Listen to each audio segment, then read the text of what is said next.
नमस्कार दोस्तों, मैं हूं धर्मराज और आपका स्वागत करता हूं आईएएस नॉलेज चैनल पर।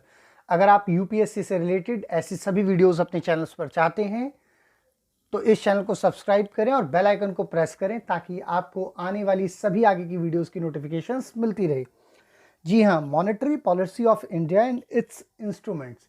इस वीडियो में हम डिस्कस करेंगे मॉनेटरी पॉलिसी। तो चलिए बिना देर किए हुए वीडियो को शुरू करते हैं। देखो, मॉनेटरी पॉलिसी एक मैक्रो इकोनॉमिक पॉलिसी है जिसको चलाता है सेंट्रल बैंक, यानी सेंट्रल बैंक के द्वारा मॉनेटरी पॉलिसी का इम्प्लीमेंटेशन होता है विद इन द कंट्री। अगर हम इंडिया की बात करें तो इंडिया का सेंट्रल बैंक है आरबीआई, यानी हमारे यहाँ पर आरबीआई मॉनेटरी पॉलिसी को चलाता है। ठीक है। अच्छा, यहाँ पे मैं आप लोगों से एक क्वेश्चन पूछना चाहूँगा कि आरबीआई ने जो अपनी फंक्शनिंग स्टार्ट की थी वो किस ईयर के अंदर की थी और किस डेट को की थी। आप कमेंट सेक्शन में ये बताएं कि आरबीआई की जो फंक्शनिंग डेट थी, जो पहला दिन था जब से आरबीआई एग्जिस्टेंस में आया, वो क्या डेट थी। मॉनेटरी पॉलिसी की ज़रूरत क्यों होती है। देखो, इंडिया के अंदर दो पॉलिसीज चलती हैं, मैं आपको अपनी हर वीडियो में कहता हूँ, फिजिकल पॉलिसी और मॉनेटरी पॉलिसी। फिजिकल पॉलिसी को जो चलाता है वो चलाती है हमारी गवर्नमेंट, यानी central government, government of India. और मॉनेटरी पॉलिसी जो चलाती है, मॉनेटरी पॉलिसी को चलाने में अहम रोल होता है आरबीआई का, यानी आरबीआई मॉनेटरी पॉलिसी को इंप्लीमेंट करवाती है। आरबीआई मॉनेटरी पॉलिसी को अपने कुछ इंस्ट्रूमेंट के द्वारा, जो कि अभी आपको आगे इंस्ट्रूमेंट मैं बताऊंगा, उनका उपयोग करके मॉनेटरी पॉलिसी के द्वारा कंट्री के अंदर मनी सप्लाई को कंट्रोल करती है।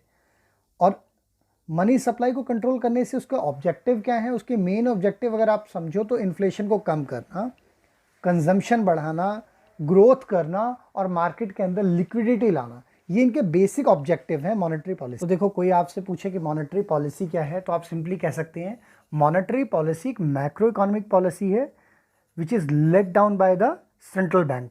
अच्छा, कोई आपसे पूछे कि मॉनेटरी पॉलिसी क्या करती है तो आप बताएंगे मॉनेटरी पॉलिसी मनी सप्लाई को कंट्री के अंदर कंट्रोल करती है और उसके मेन ऑब्जेक्टिव क्या है, तो इन्फ्लेशन, कंजम्पशन, ग्रोथ और लिक्विडिटी को कंट्रोल करना। ऑब्जेक्टिव्स ऑफ मॉनेटरी पॉलिसी, यानी मॉनेटरी पॉलिसी के ऑब्जेक्ट क्या हैं। तो बेसिकली यहाँ पे तीन ऑब्जेक्ट हैं। प्राइस स्टेबिलिटी, या हम उसको बोलते हैं कंट्रोल ऑफ इन्फ्लेशन, इन्फ्लेशन को कंट्रोल में रखना। दूसरा है economic growth and third one is exchange rate stability, यानी इन्फ्लेशन को कंट्रोल में रखना, उसके साथ साथ में इकोनॉमिक ग्रोथ को कैसे बढ़ाएं, और तीसरा एक्सचेंज रेट की स्टेबिलिटी को कैसे मेंटेन करें। ये तीन बेसिक ऑब्जेक्टिव होते हैं जिसको मॉनेटरी पॉलिसी के द्वारा आरबीआई अचीव करना चाहता है। अब हम समझते हैं जो इंस्ट्रूमेंट यूज़ करता है आरबीआई अपनी मॉनेटरी पॉलिसी को चलाने के लिए। मॉनेटरी पॉलिसी के अंदर जिसमें जितने इंस्ट्रूमेंट हैं उसमें दो टाइप के इंस्ट्रूमेंट होते हैं जिसको आरबीआई यूज़ करता है। पहला होता है क्वांटिटेटिव एंड दूसरा होता है क्वालिटेटिव। तो हम क्वांटिटेटिव की बात करें तो उसमें आता है open market operations. Open market operations का मतलब होता है an open market operation is an instrument of monetary policy which involves buying और selling of government securities like government bond from the public banks. देखो, बड़ा सिंपल सा फंडा है। ओपन मार्केट के अंदर आरबीआई क्या करता है, अगर आरबीआई को कंट्री के अंदर मनी सप्लाई को बढ़ाना है, यानी पैसे को लोगों तक पहुंचाना है, तो वो क्या करता है, कमर्शियल बैंक अपने पास कुछ सिक्योरिटीज़ रखते हैं।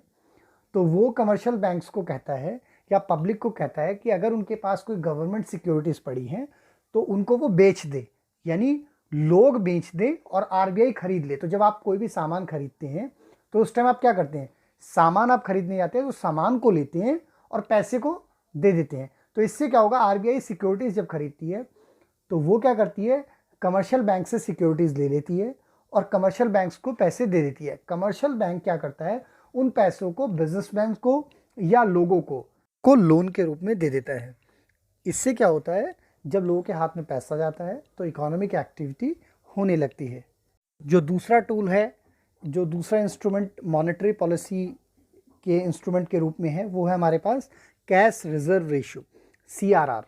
यानी CRR का मतलब होता है एक सर्टन परसेंटेज जो होता है बैंक को अपने डिपॉजिट का, वो आरबीआई के पास उतना अमाउंट पार्क करना होता है, यानी उतना अमाउंट रखना होता है। फॉर एग्जांपल, कमर्शियल बैंक के पास 100 रुपये हैं तो मान लीजिए उसका 15% या 5% या 10%, जो भी उस करंट टाइम का CRR चल रहा होगा, कैश रिजर्व रेशियो, उतनी परसेंटेज मीन्स 100 रुपये अगर कमर्शियल बैंक के पास टोटल डिपॉजिट है और CRR का रेट 5% है तो मान के चलिए 5 रुपये जो है वो आरबीआई के पास कमर्शियल बैंक्स को सीआरआर के रूप में रखने होंगे। सिंपल सी बात है, जितनी सीआरआर की परसेंटेज ज़्यादा होगी उतना ज़्यादा अमाउंट कमर्शियल बैंक्स को आरबीआई के पास रखना होगा। तो अगर आरबीआई को लगता है कि कंट्री के अंदर मनी की सप्लाई बहुत ज़्यादा हो चुकी है, तो वो बैंकिंग सिस्टम में पैसे को वापस लाने के लिए क्या करता है, कई बार वो ओपन मार्केट का यूज़ करेगा, या दूसरा ऑप्शन है कि वो सीआरआर को बढ़ा देगा। अब देखो, जब वो सीआरआर को बढ़ाएगा तो ऑटोमेटिकली रिस्पॉन्सिबिलिटी बन जाएगी कमर्शियल बैंक्स की कि वो बढ़ी हुई परसेंटेज जो है वो क्या करेगी, ज़्यादा पैसा लेके जाएगी। फॉर एग्जांपल, पहले 100 की पर सीआरआर परसेंटेज 5 थी और आरबीआई ने उसको बढ़ा के 5 से 10 कर दिया। तो पहले कमर्शियल बैंक्स को सिर्फ आरबीआई के पास 5 रुपए रखने पड़ते थे रिजर्व के रूप में या कैश डिपॉजिट के रूप में। अब उसको क्या करना पड़ेगा, जब वो परसेंटेज 5 से 10 हो जाएगी तो अब आरबीआई को ऑटोमेटिकली 100 रुपए में से 5 नहीं बल्कि 5 की जगह 10 रुपए रखने पड़ेंगे आरबीआई के पास। और जिससे क्या होगा कि कंट्री के अंदर जो मनी सप्लाई बढ़ी हुई थी वो वापस से बैंकिंग सिस्टम में यानी आरबीआई के पास बढ़े हुए सीआरआर को बढ़ाने के बाद वापस आरबीआई के पास वापस आ जाएगी। आरबीआई के अंदर एक नरसिम्हन कमेटी थी जिसने सजेशंस दिया था कि आरबीआई के पास पावर है कि वो सीआरआर को 15 से लेके 3% के बीच में वेरी कर सकती है। इसका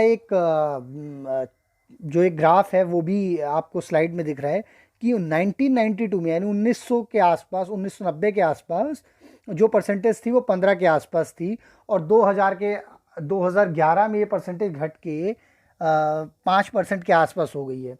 सीआरआर में 1990 के बाद का डेटा इसलिए लिया है मैंने क्योंकि 1991 से हमारी जो इकोनॉमी थी वो पहले क्लोज्ड इकोनॉमी थी, यानी रेस्ट ऑफ द वर्ल्ड से हमारा ज़्यादा इंटरेक्शन ट्रेड के मामले में नहीं था। और 1991 के बाद हमारी इकोनॉमी जो है वो ओपन इकोनॉमी हो गई, यानी बाहर के देश हमारे साथ अच्छे से ट्रेड कर सकते हैं और हम भी बाकी रेस्ट ऑफ द वर्ल्ड के साथ अच्छे से ट्रेड कर सकते हैं। अब जब ट्रेड होगा तो आपको पता है मनी सप्लाई ज़्यादा होगी कंट्री के अंदर, इकोनॉमिक ग्रोथ होगी, तो जिसकी वजह से बैंकिंग सिस्टम भी बढ़ेगा। अच्छा, नेक्स्ट है स्टैच्यूटरी लिक्विडिटी रेशियो SLR। ये भी एक टूल है मॉनेटरी पॉलिसी के अंदर जिसका यूज़ आरबीआई करता है। देखो, स्टैच्यूटरी लिक्विडिटी रेशियो को अगर आपको समझना है तो आपको मैं एक छोटा सा कॉन्सेप्ट समझाता हूँ। आपका बैंक में अकाउंट होगा, उस बैंक में आप कुछ ना कुछ पैसे डिपॉजिट करते हो या आपको कुछ ना कुछ आपको उसको मिनिमम बैलेंस मेंटेन करना पड़ता था, जैसे 1000 रुपीज़ फॉर एग्जांपल। आरबीआई ने कहा है कि मान लीजिए ऐसे 1000 रुपये वाले 100 खाते में 80 लोग इमरजेंसी केस में वो 1000 रुपये निकालने आ जाएं तो आपके पास कुछ ना कुछ फंड बैंक के अंदर पड़ा होना चाहिए। तो उसके लिए उन्होंने एक रेशियो बनाई है जिसको मेंटेन करना है, उसको बोलते हैं स्टैच्यूटरी लिक्विडिटी रेशियो। ये हर बैंक को मेंटेन करनी होती है अपने यहाँ पर। ये जो लिक्विडिटी रेशियो मेंटेन करनी होती है इसको नॉन कैश के फॉर्म में उनको मेंटेन करना होता है, यानी जैसे कि गोल्ड, प्रीशियस मेटल के गोल्ड के जो सिक्योरिटीज़ होते हैं उनके रूप में, बॉन्ड के रूप में, ताकि उन बॉन्ड या सिक्योरिटीज़ को वो आरबीआई को देके और उससे कुछ पैसा लेके वो एट ए टाइम अपनी लायबिलिटी को मेंटेन कर सकते हैं। इसके बाद आता है बैंक रेट पॉलिसी। अब देखो, बैंक रेट पॉलिसी को हम डिस्काउंट रेट पॉलिसी के नाम से भी जानते हैं। Is the rate of interest charge by the RBI by providing funds और loans to the banking system. इसमें क्या होता है, आरबीआई जो कमर्शियल बैंक्स के पास या जो आईडीबीआई यानी इंडस्ट्रियल डेवलपमेंट बैंक के पास, कोऑपरेटिव बैंक्स के पास, आईएफसी, एक्सिम बैंक्स के पास जितनी भी गवर्नमेंट सिक्योरिटीज़ पड़ी होती हैं या बॉन्ड पड़े हैं, सिक्योरिटी पड़ी है, रिजर्व पड़े हैं, उनको लेके वो डिस्काउंटेड रेट पे वो उनको ख़रीद लेता है और बैंकों को पैसा देता है। मान लीजिए 100 रुपये का कोई बॉन्ड है तो आरबीआई कहेगा 5% आप मुझे डिस्काउंट पे दे दो, यानी मैं आपको 95 रुपीज़ दूंगा और आप मुझे बॉन्ड दे दोगे। बाद आता है रेपो रेट और रिवर्स रेपो रेट। देखो, रेपो रेट का मतलब होता है जिस रेट पे आरबीआई क्लाइंट्स को यानी बैंक्स को जिस रेट पे वो पैसा उधार देता है उस रेट को हम बोलते हैं रेपो रेट।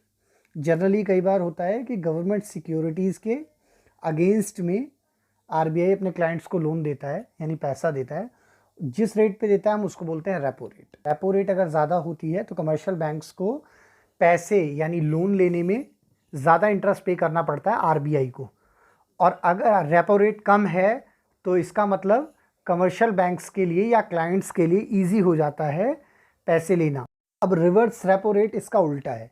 देखो रेपो रेट पे आरबीआई अपने क्लाइंट या अपने कमर्शियल बैंक्स या जितने भी बैंक्स हैं उनको लोन देता है, जिस रेट पे देता है उसको बोलते हैं रेपो रेट। लेकिन रिवर्स रेपो रेट का मतलब है कि जिस रेट पे आरबीआई लोन लेता है या फंड लेता है अपने क्लाइंट्स या अपने कमर्शियल बैंक से यानी बैंक से, तो उस रेट को हम बोलते हैं रिवर्स रेपो रेट। अब देखो रिवर्स रेपो रेट अगर ज़्यादा होगी तो क्या होगा कि कमर्शियल बैंक्स ज़्यादा इंटरेस्ट के लालच में आरबीआई के पास अपना ज़्यादा पैसा पार्क करेंगे, जिससे क्या होगा कि उनको रिवर्स रेपो रेट ज़्यादा होने पे ज़्यादा इंटरेस्ट मिलेगा। और इसी लालच के चक्कर में पब्लिक को लोन के रूप में फंड कम मिलेगा और कमर्शियल बैंक्स अपना सारा ज़्यादा से ज़्यादा पैसा ज़्यादा से ज़्यादा इंटरेस्ट के चक्कर में आरबीआई के पास पार्क कर देंगे। तो इससे क्या होगा कि अगर रिवर्स रेपो रेट कम होती है तो मार्केट के अंदर मनी सप्लाई बढ़ जाती है, और अगर रिवर्स रेपो रेट ज़्यादा होती है तो मार्केट के अंदर मनी की जो सप्लाई है वो कम हो जाएगी। अच्छा, अब इसका कंक्लूज़न क्या निकलता है? लास्ट में कंक्लूज़न निकलता है कि जो मॉनेटरी पॉलिसी है वो बहुत ही प्रोमिनेंट रोल प्ले करती है एक कंट्री की डेवलपमेंट में। अगर एक कंट्री को विकास करना है, डेवलप करना है, इकोनॉमिक ग्रोथ करनी है, तो मॉनेटरी पॉलिसी के जो इंस्ट्रूमेंट हैं उनको आरबीआई को बहुत ही सोच समझ के यूज़ करना है उन टूल्स को, और इस तरीके से यूज़ करना है कि कंट्री के अंदर इकोनॉमिक प्रॉस्पेरिटी हो और इन्फ्लेशन को कंट्रोल किया जा सके, और साथ में हमारे पास एक्सचेंज रेट का जो स्टेबिलिटी है वो भी मेंटेन रहे। करता हूँ ये वीडियो आपको काफ़ी पसंद आएगी। तब तक के लिए थैंक यू सो मच।